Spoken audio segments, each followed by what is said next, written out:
I woke up inside a novel. And of course, I was the villain. The specific brand of villain. The scumbag husband who has his wife's blood drained for his one true love. Right now, a ghostly live stream chat, visible only to me, scrolls frantically across my vision. Here we go. The scumbag saves his wife, has a life-altering epiphany at her bedside, and kicks off the first chapter of his epic groveling tour. Donate. Just do it. You're a monster, but this is your only shot at redemption. He'll totally do it. Then he'll pass out while murmuring the other woman's name, just to twist the knife and Claire one last time. A classic. I look at the glowing red light of the operating room, and then turn to the doctor. No, I say calmly. I won't. I'm just some unlucky guy who got dropped into this mess. Why the hell should I pay for another man's mistakes and almost die in the process? One ID transmigrated into a trashy romance novel titled The Sterling Cage. And I was its resident scumbag extraordinaire, Caleb Sterling, the man who was about to personally sign off on draining his wife's blood for his childhood sweetheart. And here I am, standing right outside the door. The red light above the door stings my eyes. I'm surrounded. Doctors, nurses, and a few people who are clearly family, all with red-rimmed eyes. They're all staring at me, their expressions a toxic cocktail of pleading, fury, and a bizarre hint of entitled expectation. Mr. Sterling, Ms. Evans is hemorrhaging. You're the only one with this rare blood type who can save her. A man in a white coat and gold-rimmed glasses says, his voice tight with urgency. This is Dr. Leo Vance. In a novel, he's the deeply devoted second male lead, Claire's personal doctor and her most trusted friend. Caleb, please. Claire is dying. You have to donate. A middle-aged woman sobs, clutching my arm, on the verge of collapsing to her knees. Claire's mother. Before I can even process this sudden shift in identity, a cascade of multicolored text comments, like some kind of special effect, streams past my eyes. It's happening. The classic scene. The scumbag donates blood, has a sudden change of heart, and so begins the epic redemption tour. Do it. You're a disgrace to humanity, but this is how you start to make things right. If you don't, you're not even human. I'll bet you $5 he does it. Then, as he's losing consciousness, he'll weakly whisper the other woman's name, Sophie, and absolutely shatter Claire when she wakes up. It's iconic. So iconic. A live chat? Oh, I get it. These are the viewers from another dimension binge-watching my life. Or rather, binge-watching Caleb Sterling's spectacular fall from grace and subsequent grovel fest. In the original story, Caleb does donate the blood. The volume required is so massive that he nearly dies himself, landing him in a hospital bed for 2 weeks. It's during this time that he has his grand epiphany, realizes he actually loves Claire, and then embarks on a long and painful journey to win her back. In the end, after losing a leg in his company while saving Claire from kidnapping, he finally earns a lukewarm, "I guess I forgive you." Recalling that brutal ending sends a chill down my spine. I'm supposed to take the fall for the original guy's crimes, trade my life for a ticket to a redemption tour I never asked for. Why? I'm just a guy who wants to live, for Christ's sake. The instinct for self-preservation crushed everything else in an instant. I look at the operating room's ominous red light, then at the ghostly comments from an audience waiting for the drama to unfold. I smile. Then, under everyone's shocked gaze, I turn to the doctor and, speaking calmly and deliberately, I say it. I won't. Those two words hang in the air, and the entire hospital corridor seems to freeze. Claire's hysterical mother stops crying. The frantic Dr. Vance stares dumbfounded. The nurses and other family members look at me like I've just grown a second head. After a brief pause, the live chat explodes. Ha! What did he say? I won't. Did I hear that right? That's not in the script. Director, this actor has the wrong lines. HOY crap. No donation. What about Claire? Does he want her to die? Scumbag. Monster. This isn't just being an asshole. This is murder. Claire's mother is the first to snap out of it. She lunges at me like a furious lioness, hand raised to slap me. I sidestep easily, and she stumbles forward. Caleb Sterling, you heartless bastard. If Claire dies, I'll haunt you from my grave, she shrieks, her voice piercing. I dig a finger in my ear. It's a little loud. Dr. Vance steps forward, adjusting his glasses. His eyes, magnified by the lenses, are filled with disappointment and contempt. Mr. Sterling, I always thought you just had the wrong way of showing your love for Claire. I never imagined you actually wanted her dead. She's pregnant with your child, for God's sake. That last line unleashes a fresh wave of condemnation from the onlookers. The live chat goes into overdrive. She's pregnant. Holy hell, he's letting them both die. Even a monster doesn't kill its own offspring.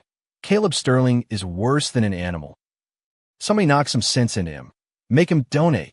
I look at the self-righteous Dr. Vance and find the whole situation absurdly funny. Dr. Vance. My voice is quiet, but it cuts through the noise, silencing everyone. You just said I have the wrong way of showing love. Mrs. Evans here says I'm heartless. In all of your eyes, I, Caleb Sterling, am a complete bastard who has done nothing but torture Claire and make her life a living hell, correct? Dr. Vance frowns. He doesn't say anything, but his expression is a clear confirmation. Claire's mother glares at me with pure hatred. I spread my hands, a picture of innocence. Exactly. So if I'm such a terrible person, an irredeemable scumbag, why would I risk my own life to save a woman I supposedly despise? Do you people have some kind of beautiful, heroic misconception of what the word scumbag means? My words hit them like a bomb, leaving them all stunned. He's right. Why would a universally acknowledged villain perform a selfless, heroic act? The logic doesn't track. Dr. Vance opens his mouth, but no words come out. Claire's mother is frozen, having forgotten to continue her hysterics. The live chat has stalled. Holy crap. That logic. I can't even argue with it. Yeah, why would the villain save her? It's completely out of character. But the point is to save her life. Who cares about logic? He kind of has a point, though. I'm done dealing with this slow-witted crowd. I turn and stride toward the elevators. Caleb, stop. Dr. Vance yells from behind me. You can't just leave. I don't even turn around. Oh, by the way, I say, pausing as if I've just remembered something. I glance back at him with a smile. Dr. Vance, weren't you always saying you love Claire more than I do? Here's your chance. There are national blood banks, registries for rare donors. With your resources, I'm sure you could track someone down, right? I'm giving you the opportunity to be the hero. You're welcome. With that, I step into the elevator and press the close door button. The metal doors slide shut, sealing off the looks of shock, fury, and utter disbelief on their faces. The air of freedom. Smells damn good. 3. The elevator has spotty service, so the live chat is buffering. Fine by me. Peace and quiet. I lean against the cold metal wall, closing my eyes to sort through the memories of the man whose body I now inhabit. My head is throbbing, like someone forcibly downloaded an 800-episode soap opera directly into my brain. Caleb Sterling, 28, CEO of Sterling Corporation. Claire Evans, 25, his wife of 3 years. Sophie Grant, 26, Caleb's childhood friend, the frail and delicate one that got away. Dr. Leo Vance, 28, Claire's doctor, the man who has been secretly in love with her for years. The relationships are simple. The plot is pure melodrama. Basically, the original Caleb was manipulated by his idealized first love, Sophie, and the second lead doctor, Leo, into abusing the female lead, Claire, only to have a change of heart and kickstart a massive redemption arc. Today's car crash was supposed to be the opening act. The elevator dings, arriving at the ground floor. I walk out of the hospital entrance, and the bright sunlight makes me squint. The smell of antiseptic finally fades. My phone buzzes. I pull out. The name Sophie is glowing on the screen. The one and only. The woman responsible for at least 80% of the misunderstandings in this whole damn story. The master manipulator. The live chat signal returns with a vengeance. It's her. The white moonlight is calling. She's definitely calling to pretend to convince him to donate blood, while secretly bad-mouthing Claire. Answer it, you scumbag. Listen to how sweet and caring your precious Sophie is.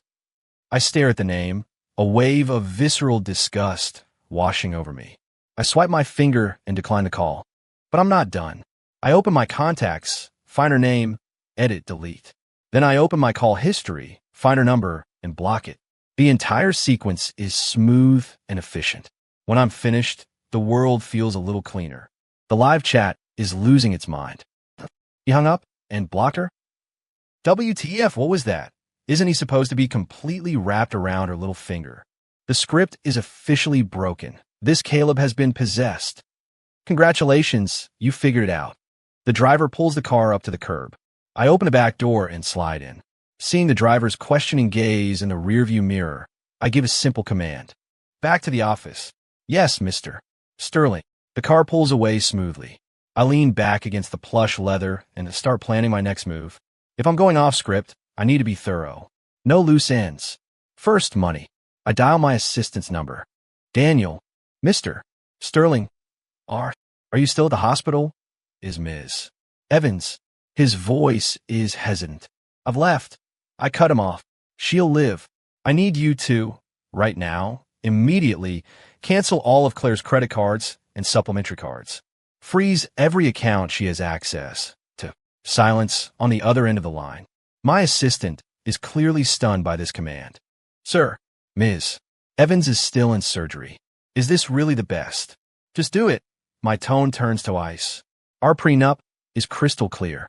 In the event of a divorce, she leaves with nothing. I'm just executing it ahead of schedule. You're getting a divorce. Daniel's voice is trembling. Correct. Also, I need you to run a background check. Sophie Grant, and a doctor at Metropolitan General named Leo Vance. I want all of their recent financial transactions and call logs. The more detailed, the better. If you find anything unusual, send it directly to me. Why, yes, Mr. Sterling, I'm on it. Daniel's voice is suddenly tight with focus. After hanging up, I stare out the window at the cityscape rushing by. I finally feel like I have some footing. In a novel, this car crash was full of holes, but the love-blind idiot I replaced never bothered to look into it. But now I'm here. I'm going to find out who's really pulling the strings in this little puppet show. The comments keep scrolling. Cancel her cards, freeze her accounts, investigate the first love and the doctor. This doesn't feel like a redemption arc. It feels like he's securing his assets before filing for divorce and exposing an affair. This is intense. I have a feeling this version is way more interesting than the original. For the car had just pulled up to the company headquarters when my father's call came through. Harrison Sterling, chairman of Sterling Corp., a domineering patriarch with an iron grip on his family. You ungrateful brat. Where are you right now? His roar blasted through the phone speaker, making my ear ring. The office, I said, keeping it short. Who told you to go to the office? I told you to be at the hospital. How is Claire? Did you donate blood or not? A barrage of furious questions. I did not. You. I could hear his breathing get heavy on the other end. You dare disobey me? Caleb, let me tell you, if anything happens to Claire, the Sterling family name will be dragged through the mud because of you. I don't care what issues you two have. You get your ass back to that hospital right now. Go back. I let out a soft laugh. Dad, have you forgotten? Weren't you the one who told me a woman from a family like hers was beneath us? That I shouldn't waste my time on her? Weren't you the one who said it was fine to play around, but I should never take it seriously? How is it that now, her life is suddenly tied to the Sterling family's reputation? Dead silence on the other end. Harrison was probably floored that his usually spineless son would dare to speak to him this way. The live chat was also in shock. DMN, he's fighting everyone. Now he's taking on his own father. That's a savage comeback, a direct hit to the old man's hypocrisy. So the Sterlings always looked down on Claire. Then why the hell did they approve the marriage? A business arrangement. Claire's family, while not as powerful, had patents or something that Sterling Corp needed. The book mentioned it briefly. After a long moment, Harrison found his voice again, though it lacked its earlier fire. That was before. Now she's your wife, and she's carrying your child. It's your duty to save her. My duty, I shot back. Risking my own life on an operating table to save a woman I don't love and who you've always despised is my duty. Dad, your definition of duty seems to change with the wind. You insolent boy. Are you trying to give me a heart attack? Harrison was losing it. I'm not trying to give you a heart attack, I said calmly. I'm just trying to stay alive. Let me be clear, Caleb. If you don't donate that blood today, you can forget about ever stepping foot in this house again. I'll have no son, and you won't get a single penny of the Sterling inheritance. That was the threat, identical to the one in the novel. The original Caleb, terrified by these words, had dutifully run back to the hospital and onto the operating table. Too bad for them. I'm not him. The live chat was on the edge of its seat. Here it is, the ultimate weapon, threatening to cut him off. Caleb's going to fold now. This is $1 billion fortune we're talking about. He has to give in. No one walks away from that kind of money. I listened to my father's ragged breathing, silent for a few seconds. Then, very softly, I gave him the answer he never expected. Okay, what? Harrison thought he'd misheard. I said, okay. I repeated, my tone almost cheerful. Sounds great, actually. Disown me, please. It'll save me the trouble of you calling to harass me all the time. As for the inheritance, you can give it to whoever you want. I couldn't care less. That's all. I'm busy. But, without waiting for a response, I ended the call and, for good measure, blocked his number too. Finally, the world was completely silent. The live chat had gone wild, a flood of question marks and exclamation points drowning my vision. What did he say? Okay. He's giving up the inheritance, just to avoid donating blood. He's insane. This Caleb is absolutely insane. What a savage. I actually laughed. Am I watching a dark comedy now? I put my phone away and pushed open the car door. The sun was shining, and a gentle breeze was blowing, freed from the shackles of love and family. This feeling of liberty was intoxicatingly sweet. I strode through the doors of Sterling Corporation. The receptionist and employees I passed looked like they'd seen a ghost. They quickly lowered their heads, afraid to even breathe too loudly. The news had probably already made the rounds. The CEO's wife is in the hospital after a car crash, and the CEO himself shows up to work like it's just another Tuesday. Ignoring the curious stares, I took the express elevator to the top floor. When I pushed open the door to the executive office, my assistant, Daniel Chun, was on the phone, looking completely stressed out. He nearly dropped his phone when he saw me. Mr. Sterling. He scrambled to his feet, his face pale. What's the status? I asked, walking over to the massive floor-to-ceiling windows to look down at the city below. Ms. Evans's cards have all been suspended, Daniel said, wiping sweat from his forehead.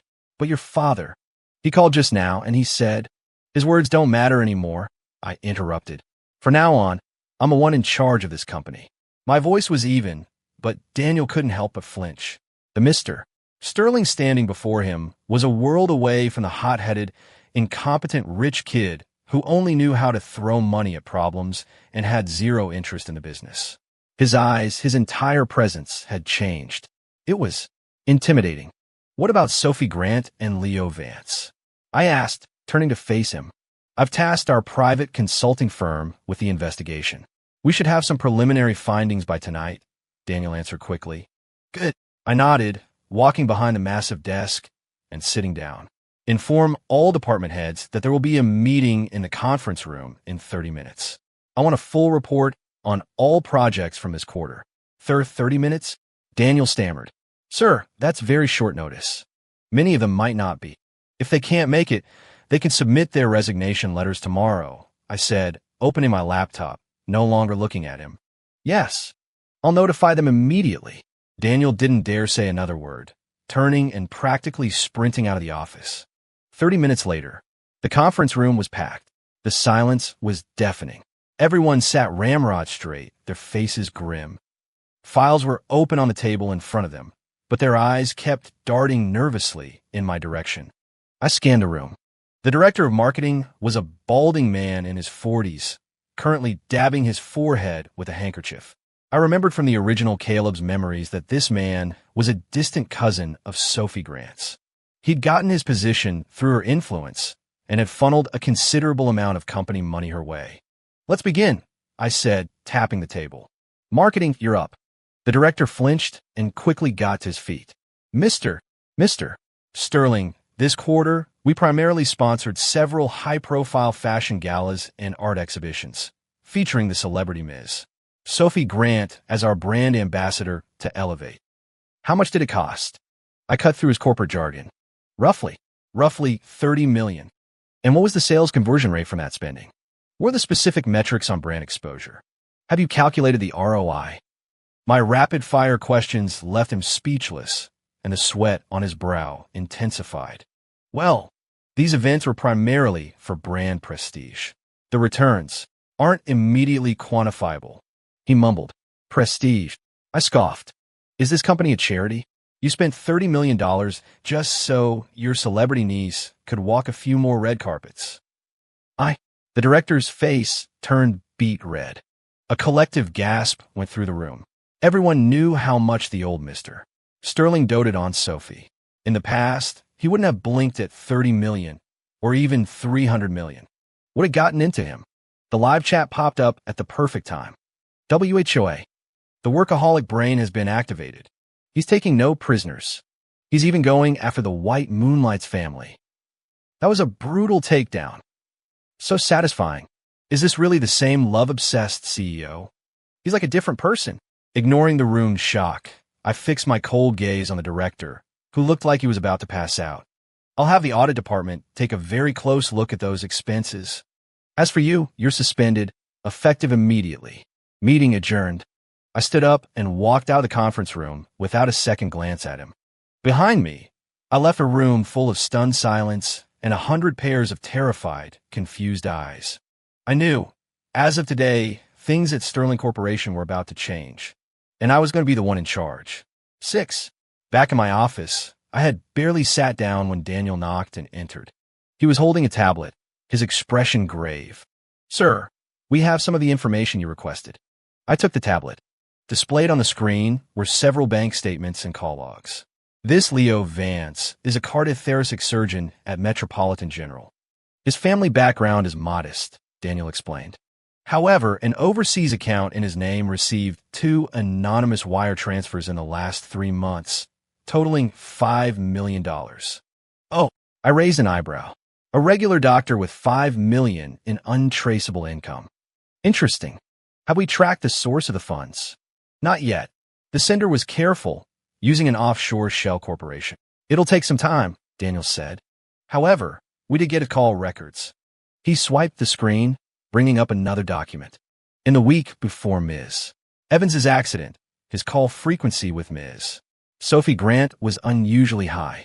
They were talking for 1 to 2 hours almost every day, and always on encrypted burner phones. I stared at the dense list of calls on the screen, a cold smile spreading across my face. Of course, those two had been in this together all along. In the novel, Leo played the role of the devoted knight protecting Claire, while Sophie was the innocent first love who just couldn't have the man she adored. On the surface, they barely interacted. Turns out they were putting on quite a show behind the scenes. The live chat went wild. HOLY crap. The White Moonlight and the second male lead are in cahoots. I knew they were both shady. A manipulative queen and a fake nice guy. A match made in hell. So they planned the car crash together? That's terrifying. Get them, Caleb. Expose them for everything they've done. Keep digging, I said, handing the tablet back to Daniel. I want the source of that money, and I want recordings of their conversations. Find a way. Recordings? Daniel looked uneasy. Sir, that would be illegal wiretapping. Then find a legal way, I said, my gaze turning icy. Perhaps you could find a very talented friend in tech who can recover some accidentally deleted files from their phones. I don't care how you do it. I want proof in 3 days. Meeting my eyes, Daniel shuddered and nodded immediately. Yes, sir. I understand. He clutched the tablet and practically fled the office. Silence returned. I leaned back in my chair, tapping my fingers on the desk. A car crash, a blood donation, moral blackmail, a hero swooping in to save the day. It was a pretty sophisticated scheme. If I hadn't transmigrated, that fool I replaced would probably be lying half dead in a hospital bed right now, gearing up for his grand redemption tour. And Leo and Sophie would continue their charade, one playing good cop, the other bad cop, manipulating both Claire and Caleb like puppets. What a shame. They made one miscalculation. The new Caleb wasn't interested in being an actor. He wanted to be the director. From now on, I would be the one deciding how this story goes. Just then, the office door was thrown open. A figure in white rushed in, a cloud of perfume announcing her arrival. She stopped right in front of my desk. Caleb, why did you block me? Are you angry with me? It was Sophie. She was wearing a white dress. Her face was pale, and her eyes were red and swollen. She looked so pitiful, so utterly heartbreaking. If I hadn't just seen her call odds with Leo, I might have actually believed her. The live chat lit up with excitement. Here she is, the master manipulator in the flesh. Look at that performance. The Oscar she's owed. Caleb, time to test your acting skills. Don't blow your cover. I looked up at her. I didn't pull her into a comforting embrace like the old Caleb would have. I just stared at her, my face a blank mask. Who let you in? 7. My voice was cold, completely devoid of emotion. The look of grief and hurt on Sophie's face froze instantly. She had probably never been spoken to in that tone by me before. Caleb, what's wrong? She asked, inching closer, trying to take my hand. Her voice was thick with unshed tears.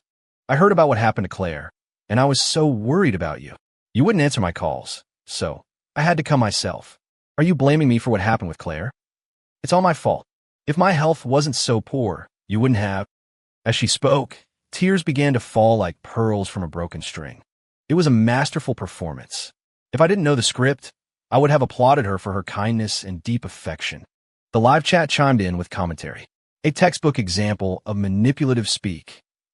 Translation: Claire's in a hospital and you're at work? You must not love me anymore. That's some next-level blame shifting. Truly an artist at work.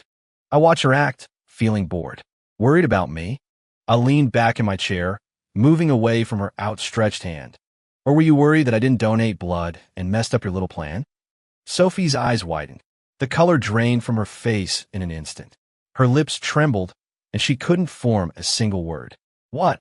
What are you talking about? I don't understand. You don't understand? I laughed. Let me make it perfectly clear. I stood up, towering over her. Don't think for a second I don't know about you and Leo Vance. That $5 million. Are you enjoying it? Using my money to stage a car crash to get at my wife, and by extension me. Sophie, your scheming is so loud I could hear it from across the Atlantic. Every word was a hammer blow, striking her right in the heart. She went completely limp, slumping in the chair, her eyes vacant as if her soul had been ripped out. No, that's not it. Caleb, let me explain. She babbled incoherently. Explain. I pressed a button on my intercom.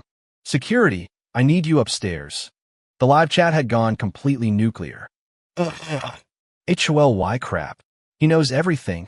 He just laid it all out. That was so savage. He didn't beat around the bush at all. Sophie's face is priceless. Ha ha, this is amazing. Wait, what about Claire? Is she still alive? Right? I almost forgot about the female lead.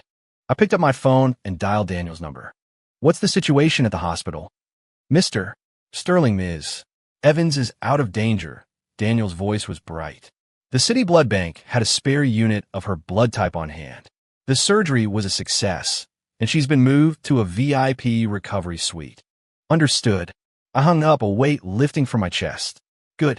The protagonist's plot armor was strong enough. At least I wouldn't be on the hook for indirect murder. Now I could proceed without any reservations. 2 security guards quickly arrived. Mr. Sterling, I pointed at the shell-shocked Sophie. Please escort this young lady out. From now on, neither she nor any dogs are permitted to set foot in this building without my express permission. Yes, sir. The guards flanked Sophie, who was as limp as a rag doll, and began to drag her out. Caleb, you can't do this to me. Everything I did it because I love you. Sophie finally broke down, her voice a shrill cry. I love you. Have you forgotten? You promised you would marry me. I watched her being dragged away, a pathetic sight, and could only find it laughable. Love? Her love was a web of calculation and control, a tool to satisfy her own selfish desires. If anyone wants that kind of cheap love, they can have it. I, for one, am not interested. 8. With Sophie gone, the air in the office felt cleaner. Next on the agenda, a visit to my dear old dad. I had the driver take me straight to the Sterling family estate. As expected, the moment I walked in, I saw Harrison sitting on the living room sofa, his face like a thundercloud. Standing next to him was a middle-aged man in a suit who looked like a lawyer. Looks like they had the disownment papers ready to go. So you decided to show your face. Harrison slammed his hand on a coffee table, trembling with rage. I thought you'd abandoned this family for good. Weren't you the one who said if I didn't donate blood, I shouldn't bother coming back. I walked over to the opposite sofa, sat down, and poured myself a glass of iced tea. Don't worry. I'm here today to make a clean break. My response left Harrison speechless, his face turning an even darker shade of red. The lawyer, seeing his chance, pushed a file across the table toward me. Mr. Sterling, this is the agreement drafted by your father, he said. According to this document, you will voluntarily relinquish all shares and inheritance rights to Sterling Corporation. Furthermore, all personal real estate and assets under your name will be transferred to your father as compensation to the family. In short, you'll be leaving with nothing, the lawyer concluded, his tone professional but with a hint of pity in his eyes. He probably thought it was a sad state of affairs for a wealthy heir. The live chat was in an uproar. Why hell? He's really being forced out with nothing. That's beyond cruel. That's his own son. Is Harrison a monster? He's willing to destroy his son for an outsider. Fight it, Caleb. Don't you dare sign that.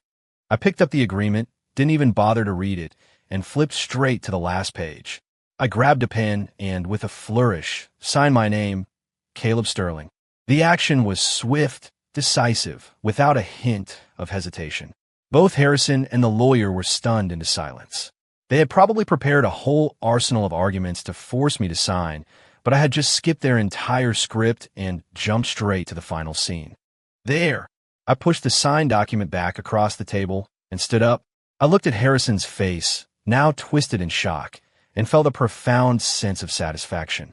The original Caleb had spent his entire life living under this man's shadow, desperate for a father's approval he would never receive, constantly trying to prove himself only to be compared to others. His life was a tragedy directed by another. Now, on his behalf, I had shattered those chains for good. You, Harrison pointed at me, too furious to speak. All right, I said, pausing at the door and turning back with a smile. I forgot to tell you. I have proof that Sophie Grant and Leo Vance conspired to cause the car crash. Your precious Sophie, the one who almost killed your grandchild and tried to manipulate your son, is probably about to have a long chat with the police. If you feel sorry for her, you can go bail her out now. After all, you were willing to disown your own son to protect her, weren't you? Without waiting to see the full spectrum of emotions on his face, I pulled open the door and walked out into the brilliant sunlight. I took a deep breath. I felt truly alive. Stripped of the Sterling heir title, I felt lighter than ever. From now on, I was just Caleb, a normal guy but finally free. The live chat had become a waterfall of comments. Absolute legend. I hereby declare Caleb Sterling my new hero. He signed away a fortune with that much style? He's one of a kind. Those last words were a dagger to the heart. Old man Sterling is going to have a stroke. So, he really gave up everything? How is he going to survive? Survive? I felt for the bank card in my pocket. It was from the original Caleb's personal slush fund. It wasn't a huge amount, just a couple $100 million or so. More than enough for a fresh start. Who says you have to be miserable just because you've been cut off? My life, the life of Caleb Sterling, was just beginning. 9 cutting ties with the Sterling family went surprisingly smoothly. My father, likely still reeling from our confrontation, seemed eager to scrub my name from the family records as quickly as possible. Fine by me. It saved a lot of hassle. I didn't return to the original Caleb's opulent but soulless mansion. Instead, I had Daniel find me a high-end apartment in the city center. It wasn't huge, a couple of thousand square feet, but the security was tight and the views were spectacular. Standing by the panoramic window, watching the endless stream of traffic below, I felt for the first time that I truly had a space of my own. Sir, there's an update on the investigation you ordered. Daniel sent an encrypted file to my new phone. I opened it. It was a technically recovered audio recording. The background was a bit noisy, but the 2 voices were perfectly clear. It was Sophie and Leo. The car is arranged. A drunk driver. It'll look like a complete accident, I guarantee it, Leo's voice said. And the blood? Have you taken care of the blood bank? We can't let Claire get a transfusion that easily. Sophie's voice was venomous. Don't worry. I've already had their inventory of that blood type. Disposed of. They won't be able to get a single unit in the entire country. In the end, they'll have no choice but to beg that idiot Caleb. Perfect. I want him to be the one to save her. I want him to feel guilty. Then, once he's vulnerable, we can't. I didn't need to hear the rest. It was more than enough. This was a smoking gun. I saved the recording and forwarded it to my lawyer. The rest was up to the professionals. At the same time, news came from the hospital. Claire was awake. The live chat sprang back to life. The female lead is awake. Does she know Caleb didn't save her? Of course she knows. That snake Leo probably fed her a whole sob story full of lies. Go see her. Now's the perfect time to get on her good side while she's vulnerable. Get on her good side for what? Caleb is a free man now. Why would he go visit his ex-wife? Doesn't he have better things to do? I chuckled at the comments. Go see her? Not a chance. We were already divorced, at least in my mind. The paperwork was just a formality. As far as I was concerned, we were strangers. Just as I was thinking this, my phone rang. An unknown number. I answered. A weak, hoarse female voice came through the line. Caleb. It was Claire. Her voice was filled with disbelief and some other complex emotion I couldn't place. It's me, I answered flatly. Why? She asked, her voice trembling. Why didn't you save me? Did you really want me to die that much? I could picture her lying in that hospital bed, pale and heartbroken. In the novel, this scene was the start of a major, heart-wrenching arc. The original Caleb, tormented by guilt, will have rushed to the hospital to watch her from afar, only to be caught by Leo, leading to a fistfight that worsened Claire's condition. What a tired, melodramatic mess. I yawned, feeling a bit sleepy. Ms.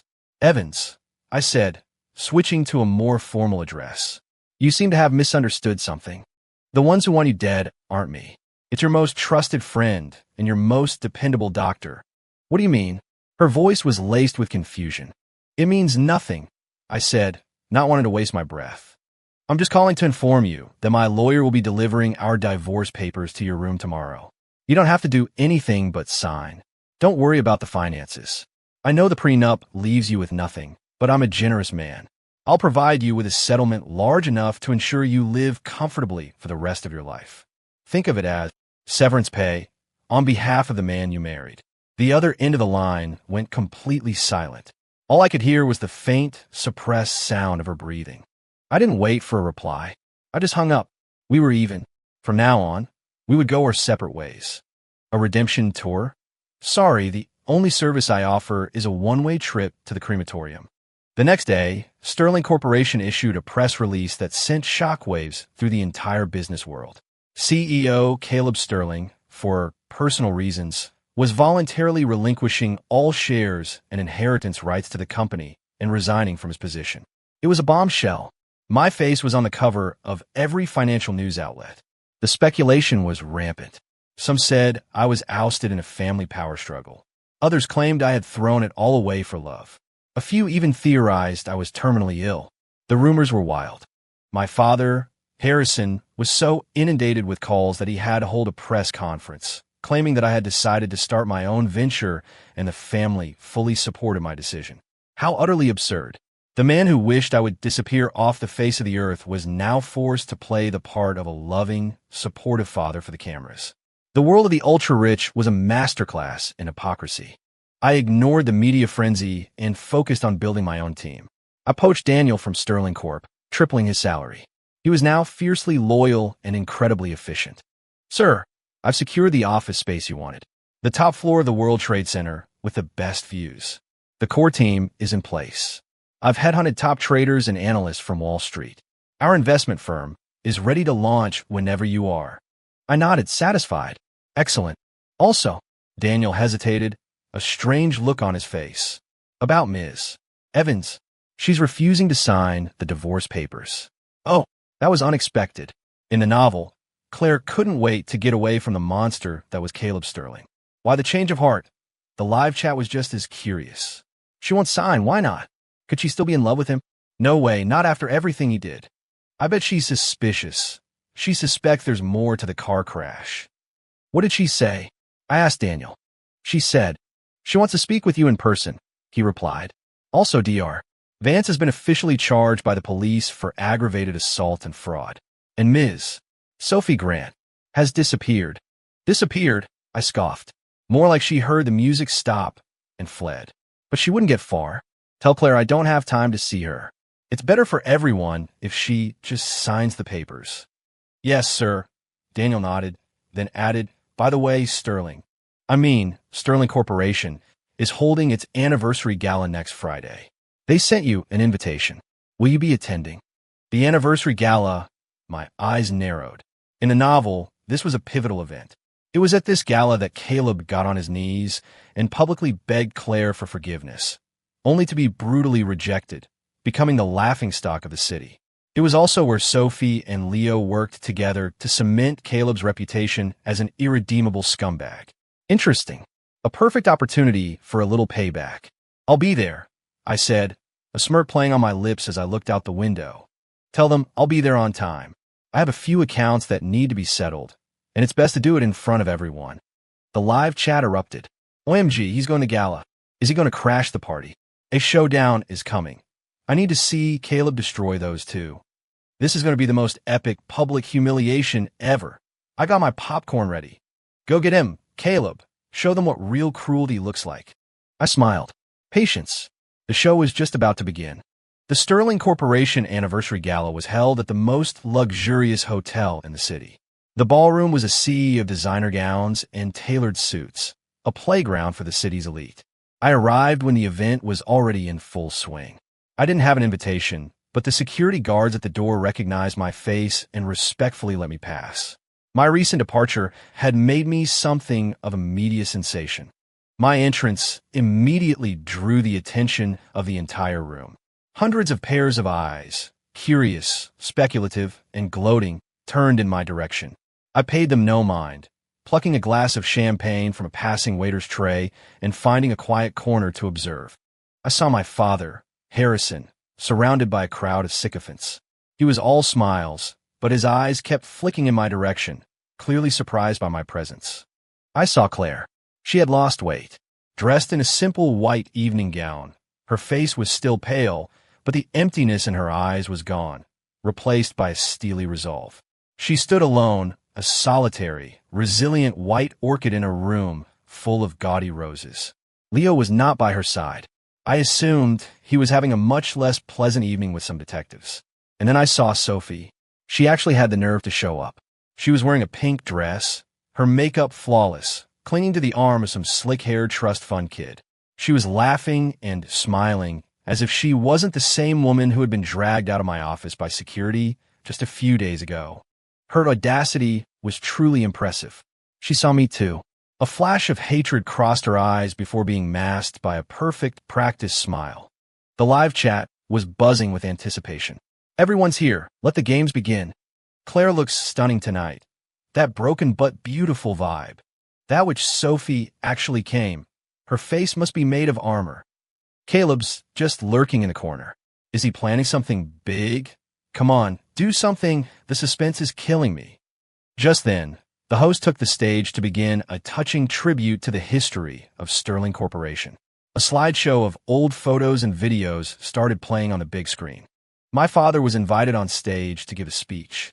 At the end of his rambling, self-congratulatory monologue, he changed his tone and brought up my name. My son, Caleb, though he has temporarily left the company, will always be the pride of the Sterling family, he said, looking at me with a sickeningly fatherly expression. He is here with us tonight, and I would like to invite him on stage to say a few words. All eyes were on me again. What was his game?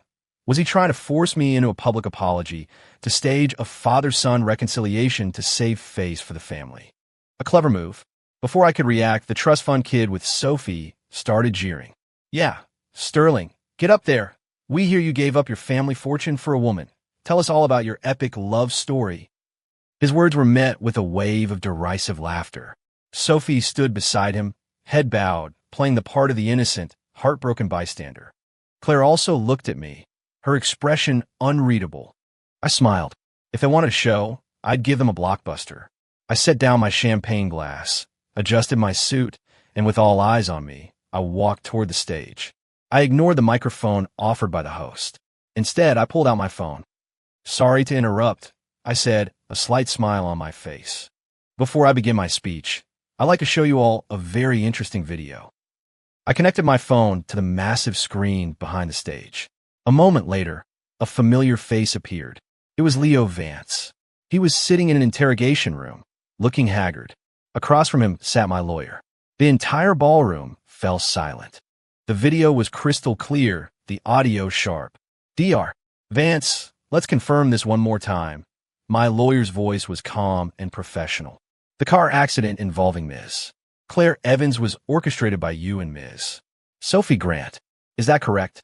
Leo looked up, his eyes filled with regret and despair. He nodded, his voice hoarse. Yes.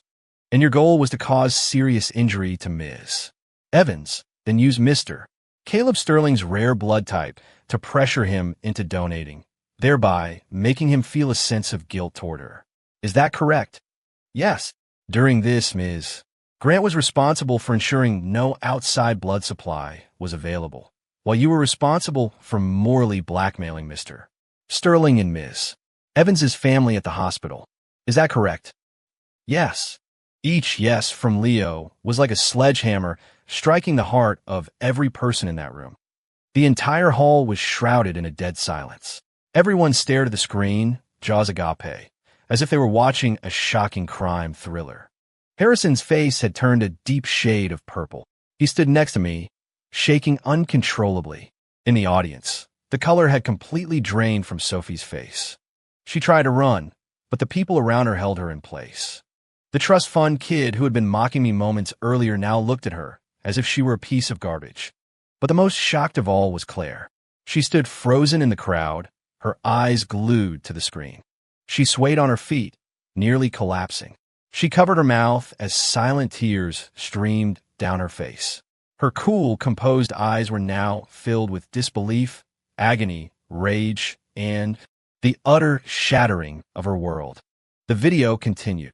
My lawyer played the audio recording Daniel, and I had recovered. The venomous, triumphant voices of Sophie and Leo filled the grand ballroom. I want him to be the reason she loses his baby. When he has nothing left and comes crawling back to me, just watch how I'll make him pay. The evidence was undeniable. The video ended, and the giant screen went black. But the silence in the room lingered. The shocking revelations had left everyone speechless. I picked up the host's microphone from the lectern and scanned the crowd. My gaze finally landed on the woman who was the architect of all this, now on the verge of a complete breakdown. Ms. Sophie Grant, I said, my voice booming through the speakers, reaching every corner of the room. Do you have anything to say now? Or would you prefer I tell everyone how you've been spending my money all these years? How you funneled company funds to your cousin in the marketing department? Or perhaps we should discuss the several boy toys you've been keeping on the side, all paid for with my money. No, stop. Sophie finally snapped, letting out a blood-curdling scream. She broke free and tried to rush the stage to grab the microphone. But before she could take more than a few steps, several police officers burst into the ballroom and tackled her to the ground. Sophie Grant, you are under arrest for multiple counts of fraud and aggravated assault. A pair of cold, steel handcuffs snapped around her wrists. The lavish gala had descended into a chaotic spectacle. I looked out at the sea of stunned faces and smiled. I walked to the edge of the stage and looked down at Claire, who was now openly sobbing. Do you see it clearly now? This is the man you loved, the friend you trusted, and the doctor you admired. Together, they wove a massive web of lies. And for 3 years, you willingly played the fool. With that, I dropped the microphone. Under the terrified, awestruck, and horrified gazes of everyone present, I turned and walked off the stage. Behind me, I could hear Sophie's wails, Harrison's enraged roars, and Claire's suppressed, heartbroken sobs. But my world was, for the first time, completely silent. The live chat had exploded. God tier. Tonight, Caleb is a legend. HLY. Crap. That twist. I'm on my knees. Satisfying. This is the most satisfying thing I have ever witnessed. Don't call him a scumbag anymore. Call him Sterling, breaker chains. So all of this was his plan. He set this whole thing up. Damn, this man is terrifying. 13. After that cataclysmic anniversary gala, I vanished from the public eye. I turned off my phone, got a new unlisted number, and dove headfirst into the turbulent world of capital markets with my small, elite team. The drama of the outside world was no longer my concern. What happened to the Sterling family, The legal fate of Sophie and Leo, how Claire coped with her shattered reality. I didn't know, and I didn't care. My only focus was making money. Lots and lots of money. Enough to buy a private island somewhere. No one knew my name, where I could spend my days fishing, soaking up the sun, and enjoying an early retirement. That was the life I wanted. About a month later, Daniel found me. He told me everything had been settled. Leo was convicted on multiple charges and sentenced to 15 years. Sophie, implicated in a wider range of crimes, received a life sentence. Her family's business, caught up in investigations of tax evasion and illegal practices, went bankrupt. My father, Harrison, disgraced by the massive scandal, had resigned as chairman. Sterling Corporation's stock had plummeted, and the company was severely wounded. And Claire? I asked, more out of idle curiosity than anything else. Ms. Evans. Daniel's expression was complicated. She has taken over Sterling Corporation. What? Now it was my turn to be surprised. Mr. Harrison offered her the position himself, Daniel explained. He said the Sterling family owed it to her as compensation. Since taking over, she's been ruthless. In just 1 month, she stabilized the stock price and purged the company of parasites like Sophie's cousin.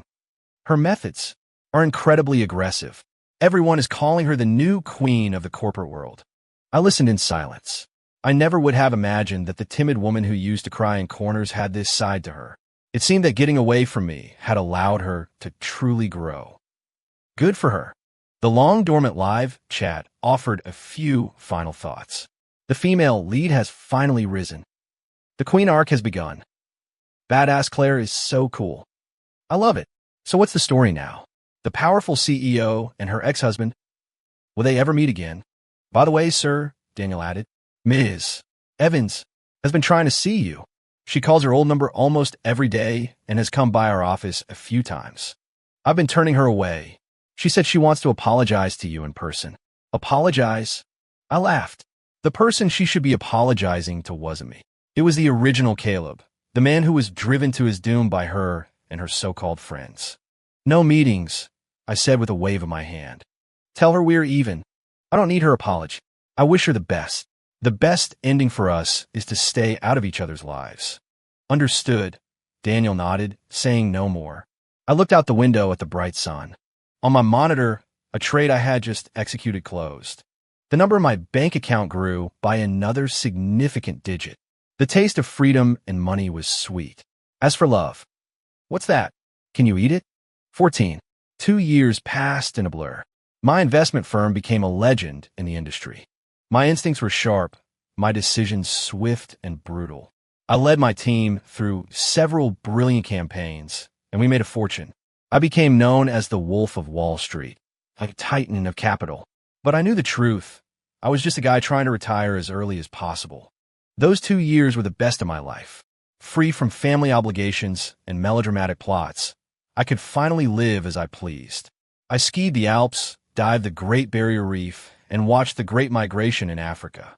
I bought a private jet, a yacht, and properties all over the world.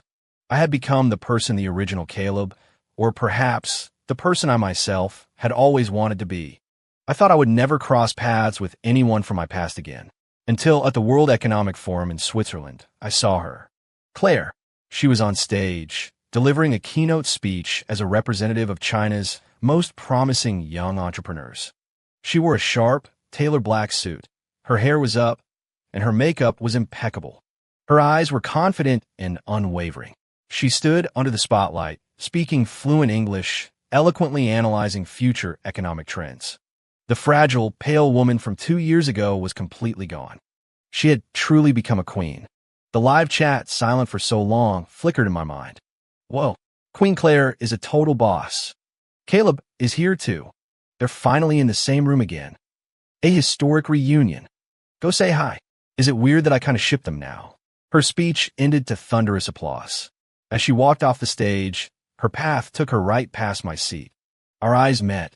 She paused for a fraction of a second, then gave me a small, polite smile and a nod. It was the kind of acknowledgement you give a business acquaintance you recognize but don't know well. I nodded back in response, and then she walked past, without stopping, without a word. An aisle and a world of distance separated us. That evening, at the closing gala, I was standing on the terrace, nursing a drink and feeling the cold night air. A figure came to stand beside me. It was Claire. "Long time no see," she said, her voice calm. "Long time no see," I echoed, raising my glass. "You seem to be doing well," she said, studying me with a faint curiosity. "You too," I replied. It was the truth. She was more dazzling than I could have imagined. A comfortable silence fell between us, punctuated only by the wind, which lifted a strand of her hair and brushed it against my cheek. "About that day," she finally said, her voice soft. "Thank you." I knew she meant the anniversary gala 2 years ago. "Don't thank me," I said, taking a sip of my drink. "I didn't do it for you. I did it for myself." "I know," she smiled, a smile of genuine release. "But still, thank you. Thank you for showing me the truth. And thank you for making me who I am today." I looked at her profile, illuminated by the moonlight. "And you?" I asked. "Did you ever hate me?" "I did," she answered honestly. "When you refused to give me blood, when I found out you froze all my accounts, I wanted to kill you. But after I learned the truth, the hatred was gone. I just felt that we were both ridiculous. Like two puppets on a string, forced to hurt each other, never knowing that someone else was pulling the strings. Now, the strings are cut," she said, turning to face me, her eyes shining with a startling intensity. "We're both free." I looked at her, and a genuine smile spread across my face. She was right. We were both free. 15. "So, what are your plans now?" Claire asked. "Make more money, then retire." I shrugged. "Find a place where nobody knows me and become a happy fisherman." "A fisherman?" She laughed. "The great titan of capital dreams of being a fisherman." "What's wrong with that?" I countered. "Watching the ocean every day, feeling the breeze, no more dealing with fake people and their backstabbing games. Sounds perfect to me." She looked at me, a flicker of envy in her eyes. "It does sound nice." "And you?" I asked. "Planning to be a queen for the rest of your life?" "I don't know." She shook her head. "I'm taking it one day at a time. But for now, I enjoy being in control of my own life." "That's good." We talked for a while longer about mundane things. Markets, projects, the global economy. It felt like catching up with an old friend. It was peaceful, natural. There was no awkwardness, no resentment, and certainly no lingering romance. The melodramatic saga of our past felt like it had happened in another lifetime, a story that had long since faded away. As the gala was winding down, we walked back into the ballroom together. At the entrance, we went our separate ways. "Goodbye, Caleb," she said. "Goodbye, Claire," I replied. We both knew this goodbye likely meant we would never see each other again. But it was the perfect ending. I watched her back as she disappeared into the crowd, poised and resolute. Then I turned and walked in the opposite direction. The noisy, ever-present live chat in my head, I realized, had completely disappeared. My world finally belonged to me and me alone. I drove down a highway in a foreign country, the scenery outside my window unfamiliar and new. The radio was playing a song in a language I didn't understand, but the melody was light and cheerful. I started humming along. My mood felt like the night sky above me, vast, clear, and full of stars. Freedom, I thought, is a damn good feeling. And